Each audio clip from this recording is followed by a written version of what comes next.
வணக்கம். இது நம்ம கிச்சன். இன்றைக்கி நம்ம கிச்சனில் என்ன பண்ண போகிறோம்னா தக்காளி பருப்பு ரசம் வைக்க போகிறோம். அதுக்கு என்னென்ன தேவை அப்படின்னாக்க புளி வேணும், உப்பு, மஞ்சப்பொடி, ரசப்பொடி, கருவேப்பிலை, கொத்தமல்லி வேணும். கொத்தமல்லி இன்றைக்கி இல்லை. புளி வந்து தனி மிளகாத்தூள் ஒரு 1/2 ஸ்பூன் வச்சுக்கணும். எது நிறைய வைக்கிறதுக்கு நான் சொல்கிறேன் அளவு. அதுக்கப்புறம் நெய் தாளிக்கிறதுக்கு கடுகு, மிளகாய் வத்தல், ஜீரகம், மிளகு இதெல்லாம் வேணும். இப்போ நம்ம எப்படி வைப்போம் அப்படிங்கிறத பார்ப்போம். அதில் புளியை வந்து இந்த அளவு புளி இருக்குது. இதில் வந்து ஏனத்தினால ஒரு 1/2 லிட்டர் அளவுக்கு தண்ணியில் கரைச்சி புளியை விட்டுட்டு ஒரு தக்காளியை நல்லா பொடியை நறுக்கி அதில் போட்டுக்கணும். தேவையான அளவு உப்பு போட்டுண்டாச்சு, மஞ்சப்பொடி போட்டுண்டாச்சு, ரசப்பொடியை போட்டுண்டாச்சு. ரசப்பொடிக்கு இன்னொரு வீடியோ நான் தனியாக போடுறேன். கருவேப்பிலை போட்டாச்சு. கொத்தமல்லி இல்லாதனால நான் போடலை. இப்போ நான் வந்து இந்த பெருங்காய ஜலத்தை இதில் விட போகிறேன். பெருங்காயம் வந்து கட்டி பெருங்காயத்தை இதில் வச்சுருந்து தண்ணி ஊற்றி வச்சுட்டு இந்தமாரி கரைஞ்சி வரும். இது தேவையான அளவு ஜலத்தை விட்டுக்கணும். அதுக்கப்புறம் ஒரு 1/2 ஸ்பூன் இந்த அளவு ஒரு 1/2 ஸ்பூன் அளவுக்கு தனி மிளகாத்தூளை போட்டுக்கணும். போட்டு நல்லா பொடி வாசனை போகிற அளவுக்கு நல்லா பொடிச்சாச்சு. ஒரு கொட்டைப்பாக்கு அளவுக்கு வெல்லம் போடணும். வெல்லம் போட்டு அந்த அரிசிலையும் தூக்கி கொடுக்கும். அப்புறம் அதுலேயே 2 ஜீரகம் போட்டுட்டு நல்லா கொதிக்க விட்டு பச்சை வாசனை போயிடுது.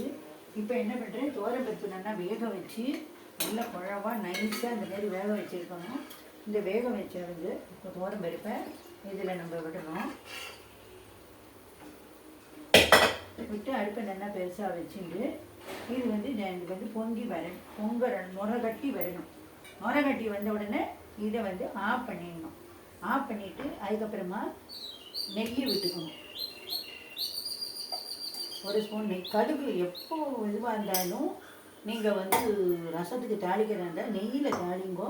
நெய்யில் தாளித்தா சூப்பராக இருக்கும். இதுலேயே நான் மிளகு பொடி போட்டுட்டேன். அதனால் மிளகு பொடி போட்டேன். நான் ஜீரகமாக தான் போட்டிருக்கேன், பொடி பண்ணி போடலை. மிளகு ஜீரகம் 2த்தையும் வேணாலும் பொடி பண்ணி போட்டுக்கலாம். அது இறக்கி வச்சு போட்டுட்டு அது மேலே நெய்யில் கடுகு தாளித்து கொட்டினோம்னா அது நல்லா பொரிஞ்சிடும். நல்லா நெய் வாசனை வரும். இதை வந்து சூப்பு மாரியும் குடிக்கலாம், சாப்பாட்டுக்கும் விட்டுக்கலாம். ரசம் வந்து ஈஸி டைஜஸ்டபிள்.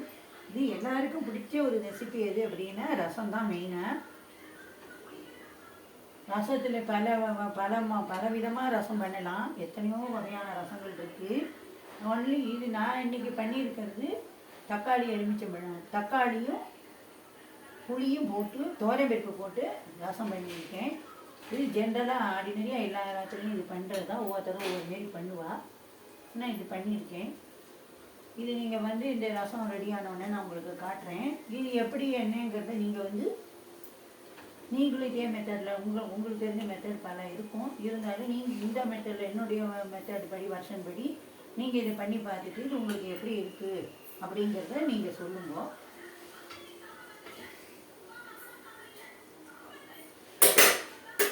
இப்போ தாளித்து கொட்டணும். அதனால் நான் இந்த அடுப்புலேருந்து இந்த அடுப்புக்கு நான் மாற்றிக்கிறேன். இது ரொம்ப சிம்மில் எரியறதுனால நான் இதுக்கு மாற்றி வச்சுக்கிறேன். இப்போ நான் என்ன பண்ண போகிறேன்னா இதில் நெய் விட்டுருக்கேன் இல்லையா, அந்த நெய்யை வச்சு நெய்யை சூடு பண்ணுறேன். நெய் லேசாக சுட்டால் போதும்.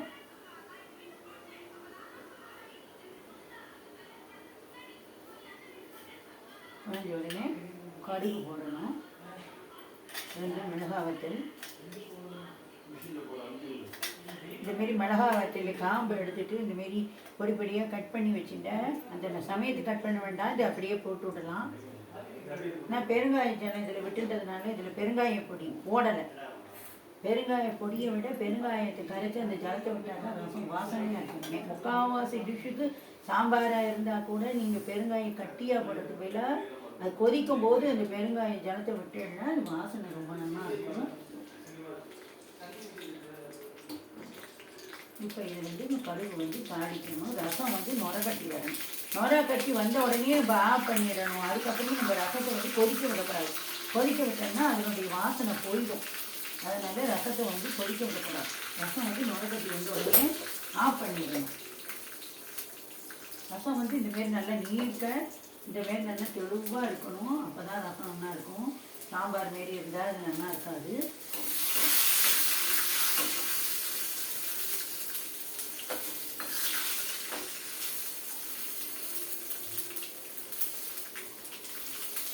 இப்போ என்னென்னா கடுகு பொரிஞ்சு கொடுத்து மிளகா வத்தலும் ரெடி ஆகிடுச்சு. கொத்தமல்லி இல்லாததுனால இன்றைக்கி கொத்தமல்லி போடணும்.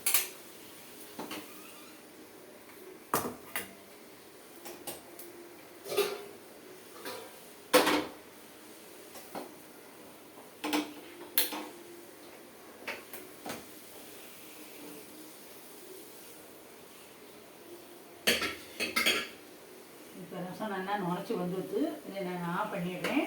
ஆஃப் பண்ணிவிட்டு நான் இப்போ இதை வந்து இந்த ஏனத்துக்கு மாற்ற போகிறேன். இந்த மாரி இருக்கும் ரசம் வச்சா, இந்த மாரி இருக்கும். நீங்களும் இதுமாரி பண்ணி பாருங்க. பண்ணி பார்த்துட்டு உங்கள் ஃபீட்பேக் என்னங்கிறத சொல்லுங்கள்.